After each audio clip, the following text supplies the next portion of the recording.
যে ব্যোমকেশ বক্সী না ফেলুদা? আরও রিয়েট করতে পেরেছি কারণ আমারও তো অনেকগুলা বাচ্চা কাচ্চা আছে, ভাগ্নে ভাগ্নে বিলাই, বিশেষ করে বিড়ালদেরকে পালতে গিয়ে আমি নিজেকে অনেক প্যারেন্টাল রোলে দেখতে পাইছি।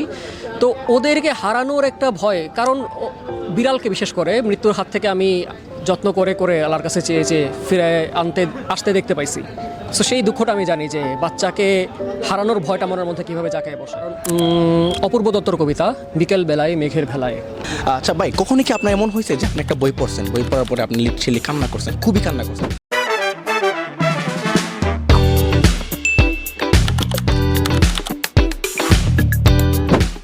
This is Musa. Welcome to Shoykos বই নিয়ে Book ঘটে, বাট আজকে এখানে যা কিছু ঘটবে বই নিয়ে না, বইয়ের বিপরীতে ঘটবে। Okay. ভাই আমি আপনাকে কোনো বই কেন্দ্রিক প্রশ্ন করবো না, কারণ আপনার ভিডিওগুলো আমরা যখন দেখি তো আমরা আসলে জানি আপনার বই নিয়ে আলোচনা করেন, ও শেষ পর্যন্ত আমরা বই নিয়ে অনেক কিছু জানতে পারি। তো সবাইকে আমি যে একটা কোয়েশনটা করছি সেটা হচ্ছে যে আপনার ব্যক্তি জীবন নিয়ে হালকা পাতলা আমরা জানবো, আপনি কী খেতে পছন্দ করেন, এই সেই এইগুলো আর কি।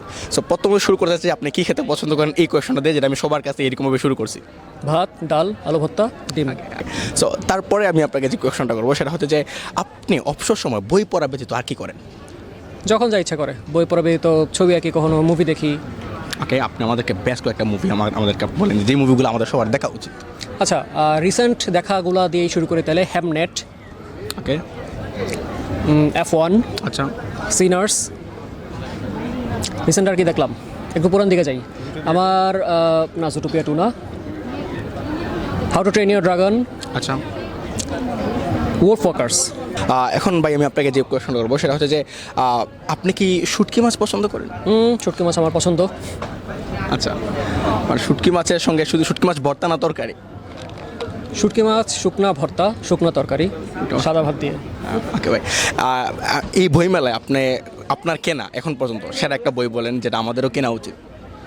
কেনা উচিত কিনা বলতে পারবো না, আমার কেনা সেটা একটা বই যদি বলতে হয়, অতীত ঢাকার আরও ইতিহাস, কথা প্রকাশ থেকে তারেক আজিজ স্যারের বই।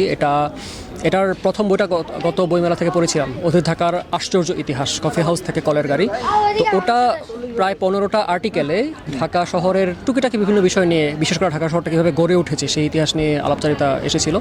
আমার কাছে মনে হচ্ছে ঢাকা নিয়ে পড়া শুরু করার জন্য বেশ ভালো একটা বই, এবং আমি খুব এনজয় করেছি। তাই ওটার যে কন্টিনিউয়েশন এবার এসেছে, অতীত ঢাকার আরও ইতিহাস, জাদুঘর থেকে জাদুকর, সেটা কিনলাম। মুসা ভাইয়ের প্রিয় কবিতা কোনটা?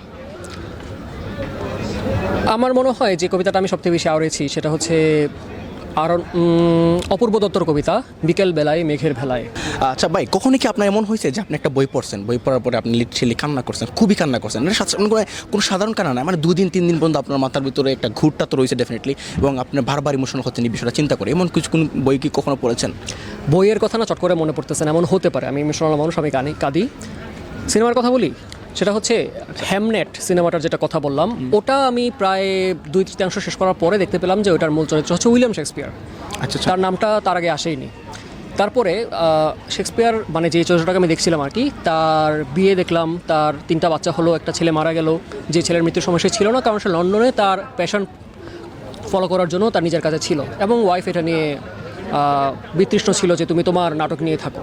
আচ্ছা। তারপরে দেখা গেল যে সেই যে গ্রিফটা, সে তার ছেলের মৃত্যুর সময় সাথে থাকতেও পারেনি, সেই গ্রিফটাকে চ্যানেল করার জন্য সে একটা নাটক লিখলো। সেই নাটকের নাম হলো হ্যামলেট, ছেলের নাম হ্যামলেট, নাটকের নাম হ্যামলেট। এবং সেই যে তার দুঃখটা, সে অ্যাজ ইফ বাবুর যেমন চাইছিল যে আমার ছেলে বাঁচুক, আমি মরি। আচ্ছা, হ্যামলেট নাটকে সে সেই ভূতের, মানে মৃত রাজার ভূতের ক্যারেক্টার প্লে করেছে শেক্সপিয়ার, এবং তার ছেলের ভূমিকায় হ্যামলেট বেঁচে আছে।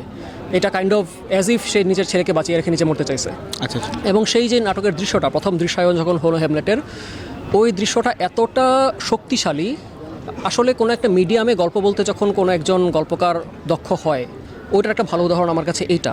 ক্লোজ হাউস, যিনি ডিরেক্টর, তার একটা সিনেমা দেখেছিলাম ইটারনালস, মার্ভেলের, ভালো লাগেনি। কিন্তু যখন হ্যামলেট দেখলাম, আমি সিনেমাটার 2/3 দেখে বোর্ড ছিলাম দুঃখজনকভাবে, এবং ভাবছিলাম যে শেষটা হয়তো দেখবো না, কিন্তু আমি সেই লাস্ট 1/3 এসে কেঁদেছি, প্রচুর কেঁদেছি। ভাই দারুণ বিশ্লেষণ করতেছেন, আসলে আমার এটা দেখার খুবই ইচ্ছা জাগতেছে। যে এখন তার পরবর্তী একটু অ্যাড করি, আমি আরও রিয়েট করতে পেরেছি কারণ আমারও তো অনেকগুলা বাচ্চা কাচ্চা আছে, ভাগ্নে ভাগ্নে বিলাই, বিশেষ করে বিড়ালদেরকে পালতে গিয়ে আমি নিজেকে অনেক প্যারেন্টাল রোলে দেখতে পাইছি।